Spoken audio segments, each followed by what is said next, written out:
ठीक है। तो पिछली बार हमने किया था कि कैसे हम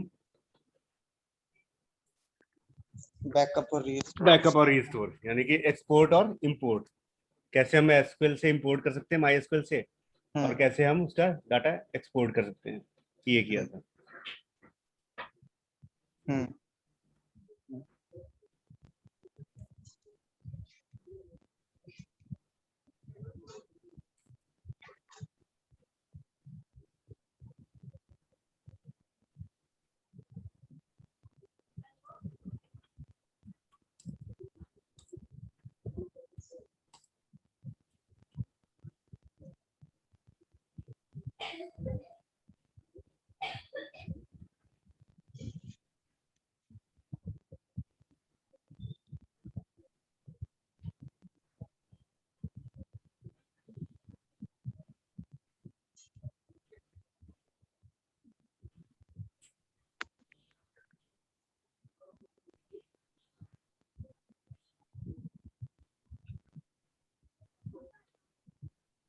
है ना, माई एसक्यूएल डंप और माई एसक्यूएल, है ना, कमांड बैकअप और हम्म रिस्टोर के लिए ये किया था, है ना। हाँ? हम्म हाँ तो आज जो हम करेंगे, ठीक है, तो इसमें ये तरीके थे आपके।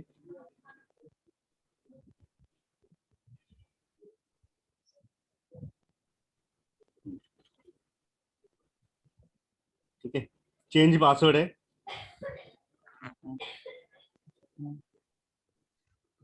ठीक है, ये कमांड चल जाता है, इजी चल जाता है ना, थोड़ा बहुत एक इंट्रो देता हूँ मैं। ठीक है, अब हम्म देखो, ये विंडोज में जैसे अभी जो हमारा एग्जाम है, ये तो विंडोज इन्वायरमेंट में है ना, माई एसक्यूएल। हम्म, ये इन्वायरमेंट क्या है, विंडोज है ना। हाँ हाँ ठीक है, और ऐसे ही जब हम विंडोज की, हाँ। हम्म और जब हम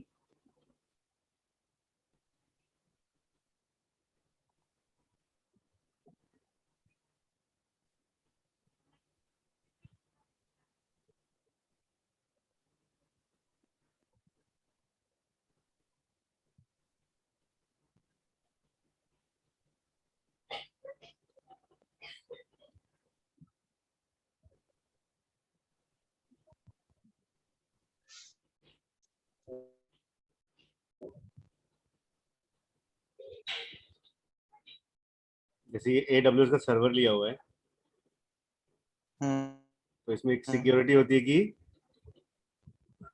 जो हमारी आईपी है सिर्फ उसी आईपी से कनेक्टेड हो, तो उस आईपी को यहाँ दे देते हैं। अच्छा। हम्म, हम्म इससे क्या होता है, हमारा सर्वर सिक्योर हो जाता है और कोई भी एक्सेस नहीं कर सकता बिना हमारी नोन परमिशन के। तो जैसे ये, अच्छा।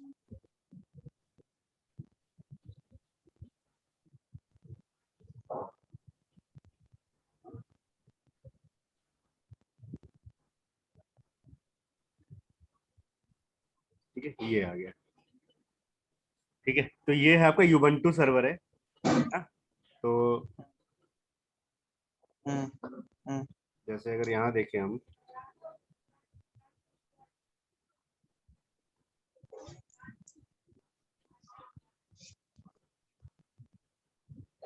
ठीक है, तो जो पहले कमांड्स हैं यहाँ पे,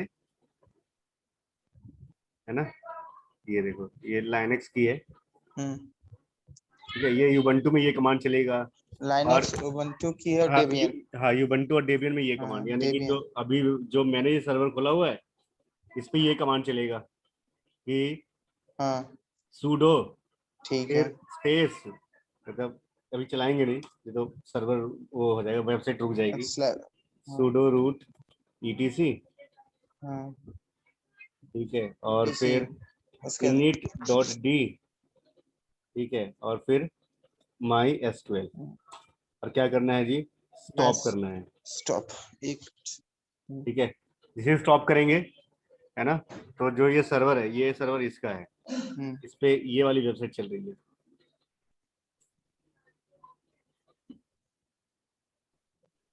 ये वाली अच्छा, वेबसाइट है ना। ये रुक जाएगी। हाँ, ये रुक जाएगी, स्टॉप करती। और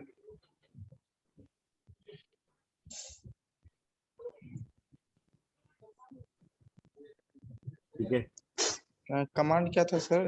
etc। हाँ, रूट सूडो लिखा, और जो ये फॉरवर्ड स्लैश है उसको बोलते हैं रूट, इसको बोलेंगे रूट, ROOT, रूट, रूट है ये। ठीक है, मतलब मेन स्टार्ट यहीं से होता है फाइल सिस्टम का। और इसके अंदर फिर etc एक फोल्डर है, और etc फोल्डर के अंदर एक init.d के नाम से एक फोल्डर है, डायरेक्टरी है। और उसके अंदर init.d, INIT, init.d, और उसके अंदर एक कमांड है MySQL के नाम से। ठीक है, उसके अंदर एक कमांड है MySQL के नाम से, और उसको क्या करना है, स्टॉप करना है ना। स्टार्ट करेंगे तो स्टार्ट हो जाएगा। ठीक है, रीस्टार्ट भी होता है। तो स्टार्ट लाते हैं, स्टार्ट तो ही है हमारी। ठीक है, ये देखो, है ना, स्टार्ट तो है ही, तो स्टार्ट ही कर दिया दोबारा, तो स्टार्ट ही रहेगा ये, है ना। कोई अगर स्टॉप कर दिया तो फिर ये बंद हो जाएगी। तो बंद हो जाएगा। देखें वेबसाइट में विजिटर कितने हैं अभी।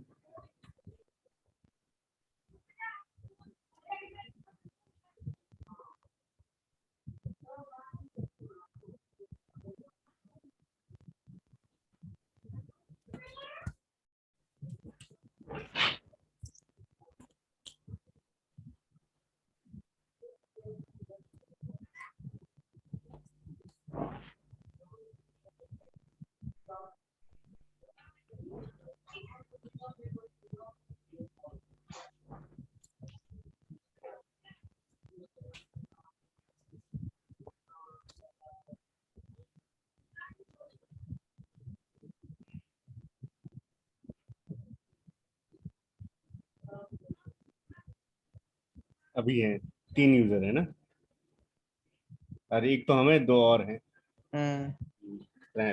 ठीक है, स्टॉप से रुक जाएगा SQL, और फिर अगर MySQL सेफ मोड में स्टार्ट करना है, जैसे कल मान लेते कई बार दिक्कत हो रही है, कुछ एरर हो रहे हैं, बार बार स्टार्ट कर रहे हैं MySQL पर, स्टार्ट नहीं हो पा रही।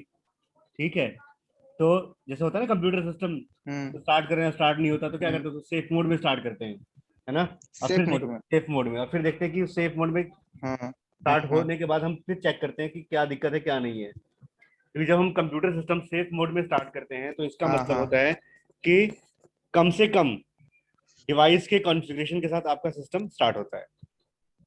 ठीक है, मतलब कम से कम डिवाइस का मतलब क्या हुआ कि कुछ हो सकता है कि कुछ ऐसी डिवाइसेस की वजह से जो मेरा सिस्टम है, कंप्यूटर है, वो स्टार्ट ना हो रहा हो, तो उसके बाद हम चेक कर लेते हैं और उस डिवाइस को हटा के कंप्यूटर को फिर नॉर्मल मोड में स्टार्ट कर सकते हैं, या कोई सॉफ्टवेयर की वजह से। सेम यहाँ भी दिक्कत होती है कई बार कि हमारा MySQL नहीं चल रहा, बार बार स्टार्ट कर रहे हैं, स्टार्ट नहीं हो रही, तो हम उस समय MySQL को सेफ मोड में स्टार्ट कर सकते हैं। सेफ मोड में स्टार्ट करने का मतलब है कि कम से कम प्रिविलेज के साथ आपका MySQL सर्वर स्टार्ट हो जाएगा। फिर आप बाद में उसे चेक कर सकते हैं कि इसमें क्या दिक्कत है। ठीक है, और अगर सेफ अनअवेलेबल है तो आप सिंपली ऐसे MySQL, है ना, सिंपली परमिशन के साथ ऐसे स्टार्ट कर सकते हैं। और MySQL से कनेक्ट होने के लिए, ये तो हमें पता है, शुरू से हम यही करते आ रहे हैं कि MySQL से कनेक्टिविटी के लिए क्या है, MySQL, फिर -u, और फिर यूजर नेम, है ना, और -p लिखेंगे और एंटर करेंगे, तो जो भी पासवर्ड है उसका पासवर्ड डालेंगे हम। सिंपल सी बात है ना, पासवर्ड। हाँ, बिल्कुल। और नया पासवर्ड लगाने के लिए, है ना, स्टार्टिंग में हमने देखा था ना, यहाँ पे जब स्टार्टिंग में हम यूजर बनाए थे, हम शुरू में ही देखा था हमने पहली उसमें भी, एक यूजर बनाया था मयंक के नाम से, है ना, मयंक के नाम से यूजर बनाया है ना, और फिर उसको एक पासवर्ड असाइन किया था यूजर बनाते समय, है ना। अब मान लो हम चाहते हैं कि अब मान लो मयंक का पासवर्ड हम भूल गए, है ना, तो उस केस में हम, है ना, पासवर्ड चेंज कर सकते हैं। ठीक है, तो न्यू पासवर्ड के लिए क्या है आपका, पहले लिखा फ्लश प्रिविलेज, फिर ऑल्टर यूजर, हाँ बिल्कुल, और यूजर का नाम जैसे Mayank @localhost identified by new password, और फिर फ्लश प्रिविलेज और एग्जिट कर दिया पासवर्ड। ठीक है, इस तरीके से। एक और तरीका भी है, अगर 5.7 है ना, तो इस तरीके से भी है, ये तरीका है। ठीक है, और फिर हम अपने माई एसक्यूएल को रीस्टार्ट कर सकते हैं। रीस्टार्ट करने के लिए पहले स्टॉप किया और फिर स्टार्ट कर दिया। ठीक है, स्टार्ट कर दिया, हाँ। हाँ। एक बार ट्राई करते हैं यहाँ पे पासवर्ड चेंज करने के लिए। लोकल उसमें ट्राई करेंगे, सर्वर पे तो चल जाती है कमांड, मतलब ये सर्वर है यहाँ तो सब कुछ ठीक। चलेगा, लेकिन इसको नहीं छेड़ने से फिर, है ना, अभी थोड़ी देर के लिए डिस्टर्ब हो जाएगा, सर्वर बंद हो जाएगी, है ना। और बंद क्या हो जाएगी सर्वर, अगर मान लीजिए हम पासवर्ड यहाँ चेंज करते हैं, है ना, माई का, तो जितने भी हमारे वेबसाइट चल रहे हैं ना, सब में पासवर्ड चेंज करना पड़ेगा। ठीक है, अगर हम इससे यहाँ से पासवर्ड चेंज अच्छा। करेंगे, यूजर का पासवर्ड, मतलब माई एसक्यूएल यूजर का अगर पासवर्ड चेंज करेंगे, तो इस सर्वर पे जो वेबसाइट चल रही है, इस वेबसाइट में भी यूजर नेम और पासवर्ड चेंज करना पड़ेगा। ठीक है ना, ऐसे कमांड चल जाती है, हम लोकल उस पे तो करके देखते हैं। सारा एक साथ ही कर देगा? हाँ हाँ, मतलब चेंज करना पड़ेगा। जैसे आप, जैसे इसमें कोडिंग में लिखा हुआ है कि ये अच्छा। इस माई एसक्यूएल डेटाबेस से कनेक्ट हो और इसका ये पासवर्ड है और ये इसका यूजर नेम है। ठीक है, वेबसाइट में कोडिंग होती है। फिर जब हम माई एसक्यूएल का पासवर्ड चेंज करेंगे यहाँ से सर्वर से, ठीक है, तो क्या होगा, हमारे सर्वर पे मान लो इस पे 10 वेबसाइट चल रही है, तो 10 के 10 वेबसाइट में जाकर के पासवर्ड दोबारा चेंज करना पड़ेगा। ठीक है, बड़ी मेहनत का काम है तो। हाँ। ठीक है, तो एक लोकल उसमें देखते हैं कि अपने उस पे चलती कि नहीं चलती है माई उसके, एक बार ट्राई कर लेते हैं।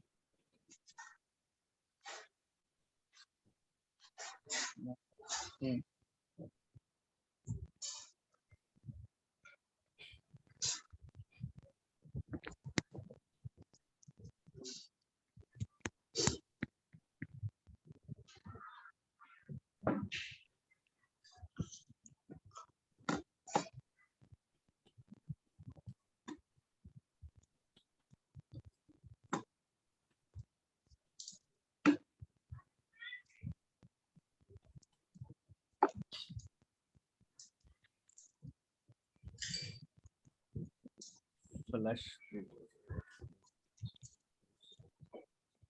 ठीक है, नहीं है, माई एसक्यूएल -u।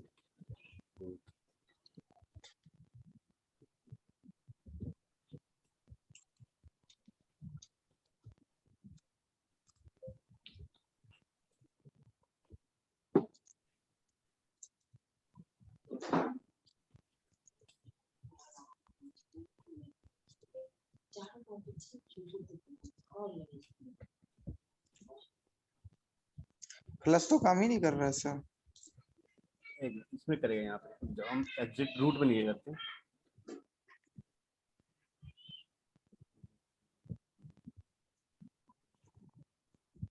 इसे करते हैं FLUSH फ्लश PRIPILEGES।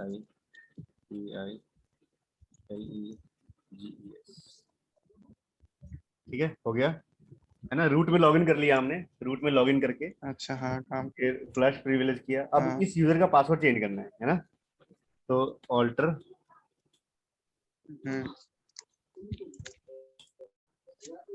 किसको जी, यूजर को ऑल्टर करना है। यूजर रूट का ही पासवर्ड देते हैं, root @ local host. Local host. ठीक है, मैंग का MAY, मैंग का पासवर्ड क्या था, ASDF@1234 ना। हाँ। हाँ। आइडेंटिफाइड बाय, ठीक है, न्यू पासवर्ड 1 2 3 4 5 6, ये करते हैं। ओ,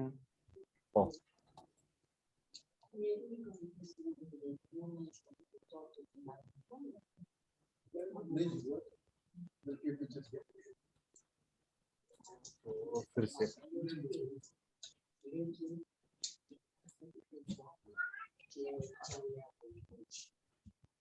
ये रह गया था ना। ठीक है, हो गया। अब अच्छा, जो बैंक यूजर है ना उसका पासवर्ड चेंज हो गया, ठीक है। अब प्लस, अब फ्लश कर देते हैं, फ्लश, फिर पी से आर इसको आई प्लस प्रिविलेज, हाँ प्लस कर देंगे ना। I L E G E S. Privilege का मतलब है कि फ्लश प्रिविलेज का मतलब कि जो प्रिविलेज थे ना दोबारा से एक बार रिफ्रेश करा दिया इसका। प्रिविलेज मतलब कि इस यूजर को जो परमिशन थी ना अच्छा। उसको दोबारा से रीलोड करा दिया, ठीक है। हम्म। ऐसे तो अब एग्जिट करते हैं, ठीक है। अब लॉगिन करते हैं बैंक में।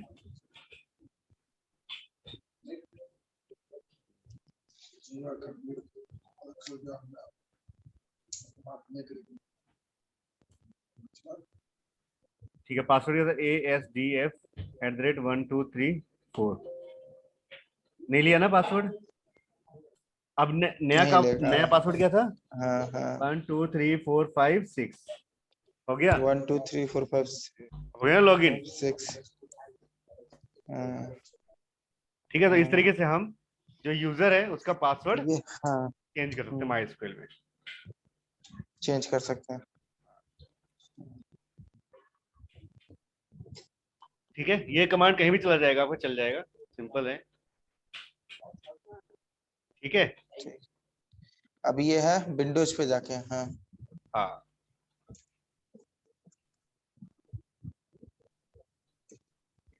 सबसे पहले विंडोज में जाके था क्या? ये विंडोज में ऐसे है ना, जैसे GUI से कैसे होगा सर, वो भी दिखा दीजिए।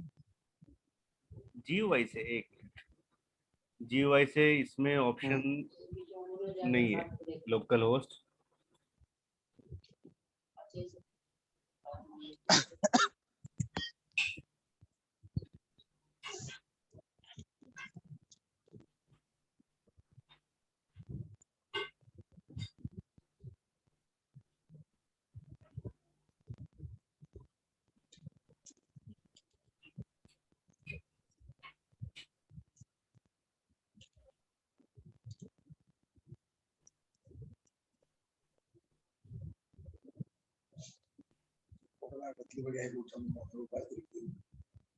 ये देख रहे हो यहाँ पे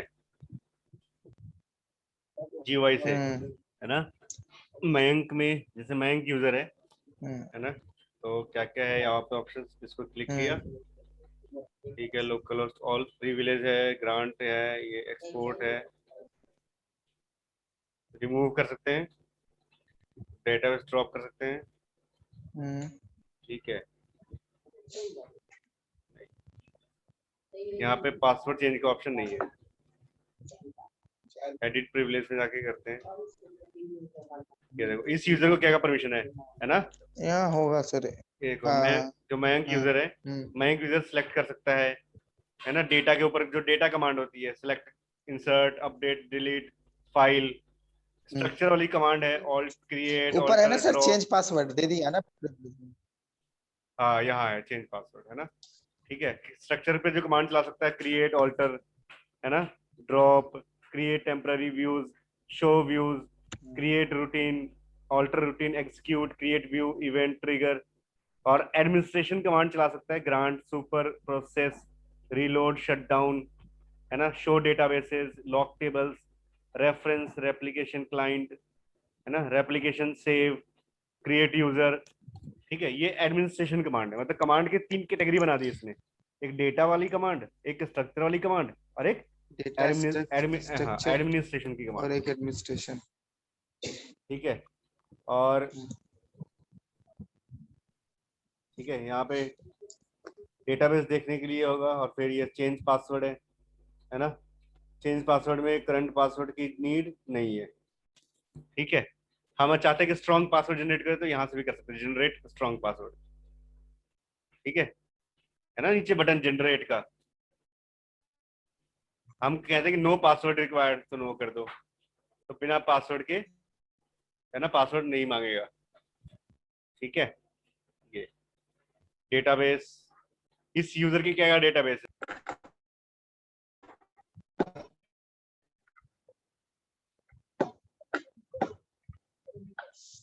हेलो। हेलो।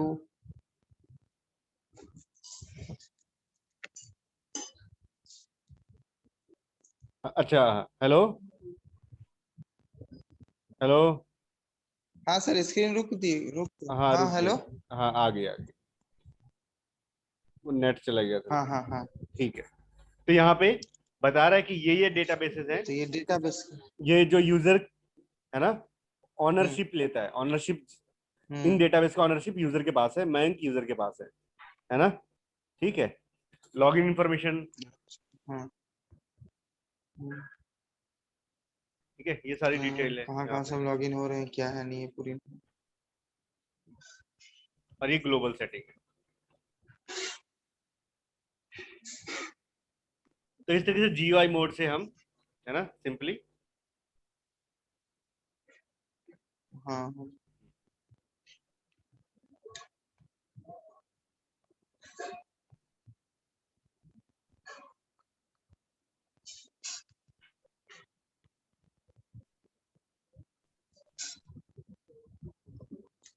ठीक है। हम्म तो ये, और ठीक है, एक बार ये देखते हैं सेट सेट कमांड चला के ये चलेगा। सेट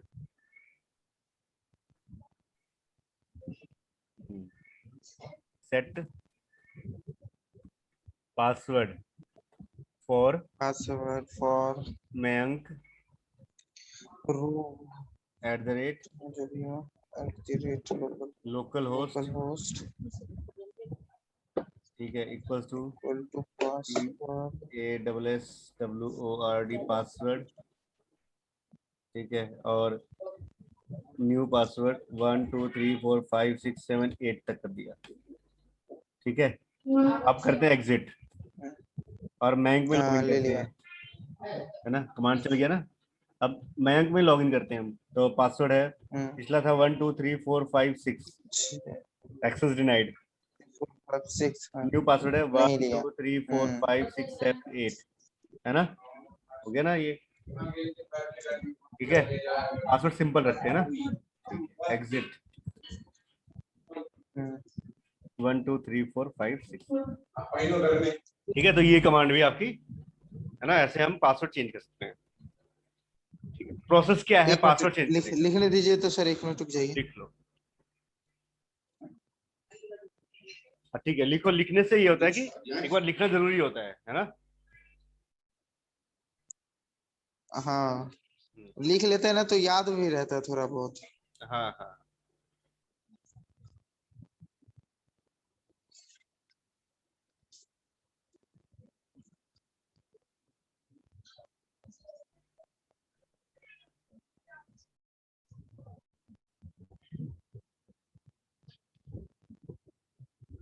हाँ, हो गया सर, हो गया। ठीक है, हो गया। अब यहाँ पे प्रोसेस क्या है?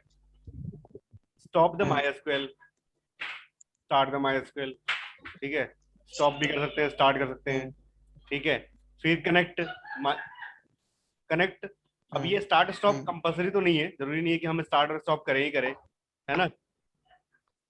हम्म ठीक है, और हम्म। Connect to the MySQL server में यूजर से लॉगिन करें। हाँ उसके तो बाद ये तो करते ही हम। चेंज पासवर्ड कमांड के हाँ। जो भी तरीके हैं, चाहे ऑल्टर यूजर वाला कमांड है या सेट हम्म पासवर्ड वाला है, उनको यूज करेंगे और फिर हम चाहे सेट पासवर्ड पासवर्ड वाला। चेंज कर सकते हैं।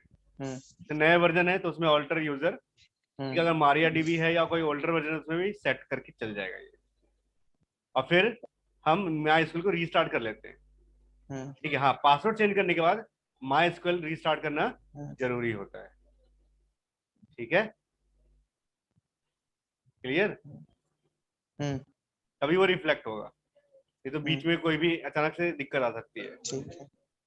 ठीक, अब आते हैं बैक चैप्टर नंबर 7 पे, character sets and coalition. Correct. ठीक है, अब चैप्टर जो करेक्टर सेट्स हैं, करेक्टर सेट्स हमने पढ़े पढ़े भी हैं, इसमें सी लैंग्वेज में भी पढ़ते थे करेक्टर सेट्स, है ना। ठीक है, तो हाँ। यहाँ भी है करेक्टर सेट्स हम्म की करेक्टर सेट्स, जैसे यहाँ पे जैसे हम लिखते हैं क्रिएट टेबल, फिर नेम, आगे एक ऑप्शन आता है करेक्टर सेट, और पीछे देखा हमने UTF-8 MB4, हम्म है ना, ये देखो बहुत सारे ऑप्शन होते हैं।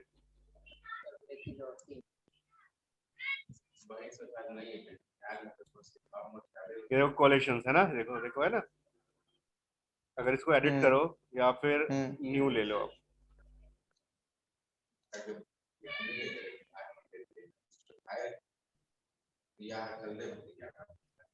देख रहे हो ये इतने सारे हैं ना, ठीक है, स्काई है ना, बिग है, ये सारे अपने अपने फॉर्मेट होते हैं, स्टैंडर्ड होते हैं, इन सब का ध्यान रखना पड़ता है ना। ऐसे बहुत सारे अलग अलग हैं, हाँ क्योंकि इंटरनेशनल वर्ल्ड वाइड चीजें होती हैं, जहाँ पे जो स्ट्रक्चर चल रहा है कैरेक्टर का हम वो यूज कर सकते हैं। ये नहीं करेंगे कभी भी किसी में चेंज कर दिया ठीक है। बिना नॉलेज के, ये तो हमारा डेटाबेस पूरा लॉस हो सकता है।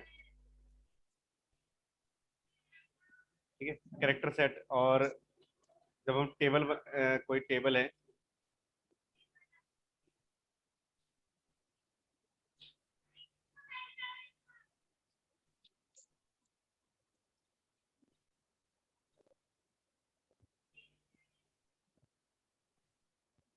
ये देखो है ना, किसमें डेटा स्टोर करना है उसके फॉर्मेट है ये।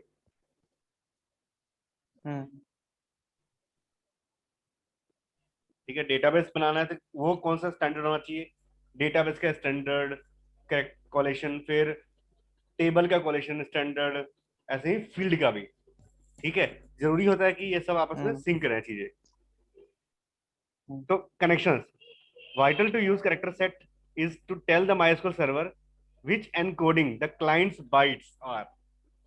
ठीक है, मतलब जो कौन सा मेथड है, जो भी हमारे बाइट्स क्या होते हैं, बाइट्स क्या होते हैं, 1 2 3 4 ABCD, ये सब क्या होते हैं, हमारे बाइट्स होते हैं।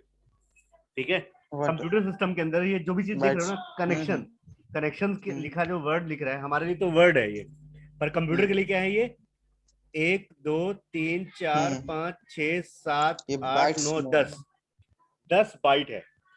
ठीक है, मतलब हमारे लिए तो एक वर्ड है, इंग्लिश का एक वर्ड है, लेकिन कंप्यूटर के लिए क्या है, ये 10 बाइट है। ठीक है, जब मैं किसी टेबल के अंदर 10 बाइट है, ये टेबल है हमारी, इसमें वैल्यू वैल्यू इंसर्ट करते हैं। ठीक है, नेम डाल दिया हमने, ठीक है, नेम डाल दिया, तो अब जो ये नेम डाल रहे हैं, फिर एज डाल रहे हैं, ठीक है, ऐसे गो कर रहे हैं, तो ये जो भी चीज डाल रहे हैं ना हम डेटाबेस में डाल रहे हैं, तो ये क्या है, एक तरीके से इसी को बोला है क्लाइंट्स बाइट। ठीक है, क्लाइंट्स बाइट, हम क्लाइंट हैं, है ना, अच्छा। और हम डेटाबेस में वैल्यू डाल रहे हैं, तो हमारा बाइट्स में तो क्या है, जैसे जो भी नाम डालते हैं, एड्रेस डाल रहे हैं, कुछ भी डाल रहे हैं, ठीक है, ये सब क्या है, ये किस फॉर्मेट में माई एसक्यूएल इसको किस एनकोडिंग मेथड से माई एसक्यूएल इसको अपने पास स्टोर करेगा। ठीक है, क्लियर। तो इसके मेथड को, ये मेथड है जैसे क्लियर, यूटीएफ एमबी 4, ठीक है, और जैसे लैंग्वेजेस की बात करें, जैसे पीएचपी हो गया, पाइथन हो गए, सबका अपना अपना तरीका होता है, सबके अपने अपने क्या होते हैं, यूनिवर्सल कैरेक्टर सेट होते हैं। ठीक है, जैसे एक एग्जांपल लिया, यूटीएफ, ठीक है, F8 MB4, ठीक है, with column declared character set Latin, this will convert Latin 1 to UT8 MB4 when inserting and convert back। ठीक है, अब जैसे मान लेते हैं कोई टेबल है, इसमें कहा कि कोई टेबल है हमारे पास, ठीक है, उसमें उसका कैरेक्टर सेट क्या है, UTF-8 MB4 है। ठीक है, और उसमें कॉलम जो डिक्लेयर है वो लैटिन 1 के नाम से कॉलम डिक्लेयर्ड है। देखो यहाँ पे लिखा था ना लैटिन 1 कॉलम, तो ये न्यू टैब में खोलते हैं, कंट्रोल से स्ट्रक्चर आते हैं, ये नेम रोल नंबर ही क्या है, कॉलम्स है ना, और ये देखो यहाँ पे देख रहे हो, ये यहाँ पे लैटिन, ये वाला लैटिन, ये ठीक है, लैटिन 1, ठीक है, this will convert from Latin 1 to UTF mode when inserting. ठीक है, जब हम ऐसे वैल्यू इंसर्ट करेंगे, मान लो हमने इंसर्ट किया, मतलब ये देखो अभी यूटीएफ है, तो जब भी हम, जैसे ये टेबल भी किस में है, यूटीएफ में ही है, टेबल भी यूटीएफ में है, और वैल्यू भी किस में है, यूटीएफ में। तो हम जो भी वैल्यू डालेंगे ना इसके अंदर, जो भी वैल्यू पुट करेंगे, वो ऑटोमेटिकली क्या करेगा, यूटीएफ मोड में उसे वो कन्वर्ट करके भेज देगा। यूट्यूब। यूटीएफ है, ठीक है। देखो हम्म। यूटीएफ हम्म। ठीक है, यूनिकोड ट्रांसफॉर्मेशन फॉर्मेट, ठीक है। अच्छा, यूनिकोड ट्रांसफॉर्मेशन फॉर्मेट, हाँ। ठीक है, और यूटीएफ 8 है। यूटीएफ 8, 8 मतलब 8 बिट है ना, ठीक है। यूटीएफ 8 का मतलब 8 बिट हो गया। 8 बिट का मतलब है कि जो भी हम लिखेंगे ना कैरेक्टर, है ना, वो 8 बिट में रिप्रेजेंट होंगी कंप्यूटर हम्म। सिस्टम में। हम्म। यूटीएफ 16 है तो वो 16 बिट में रिप्रेजेंट होंगी, अच्छा, ठीक है। यूटीएफ 8 तो मतलब 16 बिट पहले, हाँ बिल्कुल हाँ। 8 बिट में रिप्रेजेंट होंगी वो।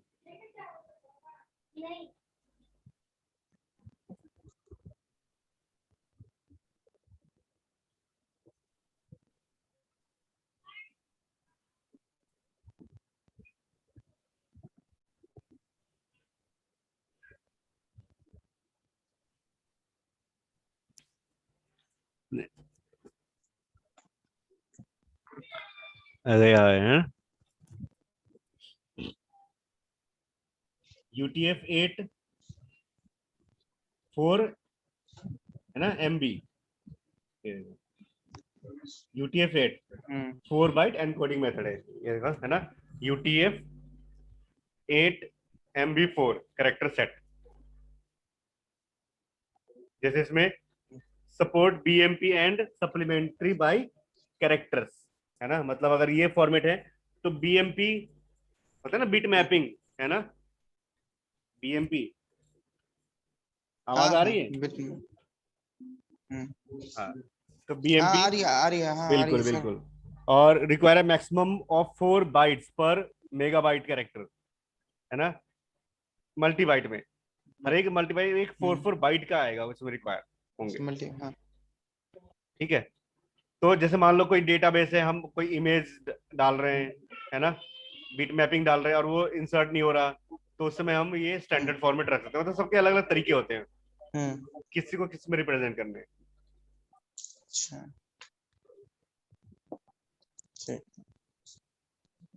ठीक है, तो कैरेक्टर सेट का बड़ा ख्याल रखेंगे, ये नहीं कि मतलब कोई भी डेटाबेस आ रहा है हमारे पास, जब हम कहीं एक्सपोर्ट इंपोर्ट कर रहे हैं तो इसमें हम हम्म। क्लियर रहें, है ना। जैसे मान हम्म। लो कोई टेबल में इमोजी है, इमोजी इमोजी देखते हो ना, ये स्माइलीज होते हैं,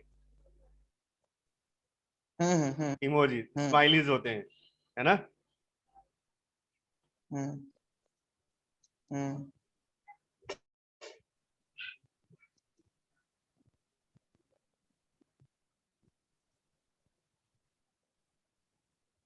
जैसे ये है ना, इमोजीज ये इस तरीके से दिख रहा है, हम्म। हाँ हाँ। ठीक है। तो ये सब जब मान लो हम कोई साइट पर, यही से टेस्टिंग वाली, मान लो हमने कोई कैरेक्टर सेट ले लिया, हमें ज्यादा पता नहीं है कैरेक्टर सेट का, और कैरेक्टर सेट ले लिया, और हम चाहते हैं कि हम अपने टेबल के हम्म। अंदर ये स्माइलीज और हिंदी वगैरह हम्म। कैरेक्टर डाल सके, है ना, और डाल रहे हैं पर वो इंसर्ट नहीं हो रहा, मतलब डाल तो हम्म। रहे हैं, इंसर्ट हो जाता है, पर जब डिस्प्ले करते हैं तो वो डिस्प्ले नहीं होती, ठीक है। तो उस समय हमें जरूरी है कि हम चेक करें कि हमारे कॉलम का, उस कॉलम का कैरेक्टर सेट क्या है, ठीक है। अच्छा, मतलब हाँ, जितना कैरेक्टर सेट है सबके पता अपना अपना रहना एडवांटेज चाहिए है, कि कौन बिल्कुल कौन सा बिल्कुल किसके लिए एडवांटेज है, आता हाँ। है। हाँ, अगर मान लो अच्छा। एक वैसा कैरेक्टर सेट नहीं है सर जो सबके लिए सूट नहीं कर नहीं जाए, नहीं हिंदी नहीं नहीं, इंग्लिश इमोजी सबका जो भी हमको डालना हो। ना ना ना, ऐसा नहीं है हर एक का।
ठीक है, जैसे स्काई, ये तो मैंने पढ़ा भी है, स्काई वगैरह है ना, इसमें स्काई होते हैं ना, 8 बीट 7 बीट है ना स्काई।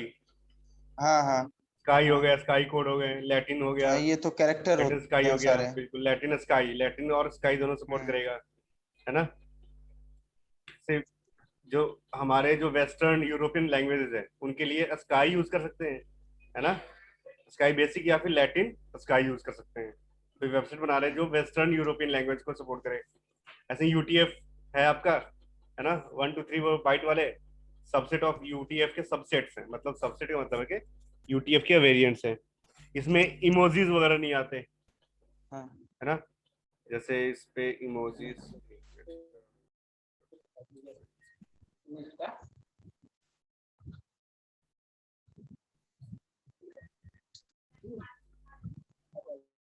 ये देख रहे हो, ये हिंदी डले हुए इसके अंदर, ये दिख रहा है ना यहाँ पे, कहाँ से? ये ये हाँ हिंदी हाँ डला हाँ। हुआ है, ठीक है,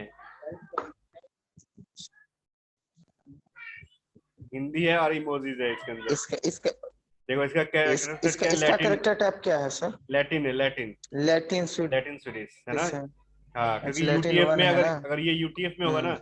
तो उसमें वो इमोजीज नहीं दिखेंगे, चाइनीज के जो तो होते हैं ना इमोजीज। हाँ, इमोजीज और चाइनीज। हाँ देखो है, लिखा हुआ है हाँ। ना, उसमें हम्म। दिखेंगे this exclude emojis and some of Chinese, ठीक है। चाइनीज, हाँ।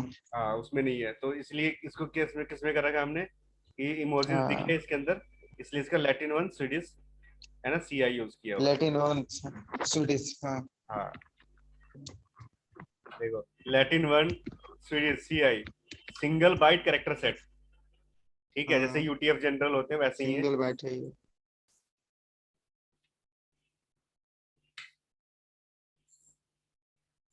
तो रुको तो compare to Latin one general has supported for variety of extra character, है ना, इन यूरोपियन, हम्म, हाँ, ठीक है, मतलब जैसे एक तो हुआ बेसिक वाला हुआ जनरल, लैटिन वन जनरल, है ना, और एक हुआ बेसिक। Latin one Swedish. तो हाँ। स्वीडिश में ये है कि हम्म। एक्स्ट्रा जो और कैरेक्टर्स होते हैं ना वो सब सपोर्ट करता है ये, है ना। मतलब हम अच्छा। जब वेबसाइट बनाते हैं जब ये हम्म। चीजें, तो इसका ध्यान रखते हैं इन चीजों का, समझे, मतलब याद रखना कि अरे हम्म। मान लो कभी हम्म। किसी, मैं डेटाबेस में ही काम कर रहा हूँ और जो मेरा वेबसाइट डेवलपर है वो कह रहा है कि यार तूने हम्म। टेबल बनाई है, उस टेबल के अंदर ये कैरेक्टर इंसर्ट नहीं हो रहा, हम्म।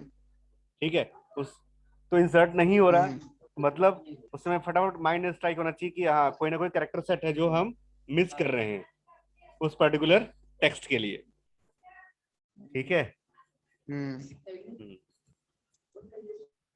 हम्म, ठीक है, तो बेस्ट प्रैक्टिस क्या है, यूटीएफ MB4 एनी टेक्स्ट और varchar column that can be variety UTF of MP languages पर। इन इट, और sky code Latin one is okay, ये तब है जब हम UID MD5, मतलब कुछ ऐसे MD5 होते हैं, मैसेज डाइजेस्ट 5, ये होते हैं इंटरप्शन मेथड हम्म। होते हैं, ठीक है। कंट्री कोड, पोस्टल कोड, इसके लिए भी बेस्ट हाँ होता है। हाँ मतलब यहाँ तो ठीक है, ये तो थ्योरी है, लेकिन हम खुद भी है ना अपने प्रैक्टिकल तरीके से इसको चेक करके, मतलब हम्म, हमारे कॉलम के अंदर जो वैल्यू जिस टाइप की आनी है, ठीक है, उसके अकॉर्डिंग आराम से स्टडी करके हम्म, तब जाकर के हम करेक्टर सेट सेलेक्ट करेंगे। और ये जरूरी होता है कि हम मल्टीपल करेक्टर सेट पे अपने डेटा को टेस्ट करके, ठीक है, हम हम्म, आगे उस करेक्टर सेट को अपने टेबल कॉलम हाँ के लिए टेस्ट करके फिर उस पे टेस्ट डालें। करेंगे। हाँ क्योंकि मान लो हमने हम्म, 5-10 करेक्टर पे सेट कर ली, हम्म, चेक कर लिया, पर वर्ल्ड वाइड है बहुत सारी चीजें, करेक्टर सेट ऐसे होते हैं जिसमें फिशिंग तक हो सकता है, कुछ में गलत इंजेक्शन पड़ सकते हैं, मतलब गलत करेक्टर डाल के कोई भी हमारे साइट को भी हैक कर सकता है। तो इन सब चीजों का भी ध्यान रखेंगे, ठीक है। तो देखो जो मेरे मोस्ट ऑफ द टेबल्स हैं, है ना, जैसे देखो मेरे जो टेबल्स बनाए हुए हैं, जो ये वाली टेबल्स हैं,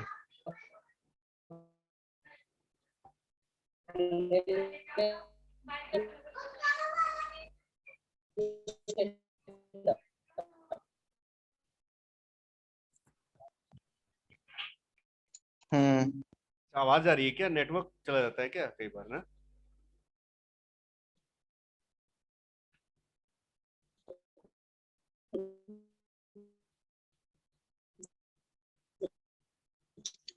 हाँ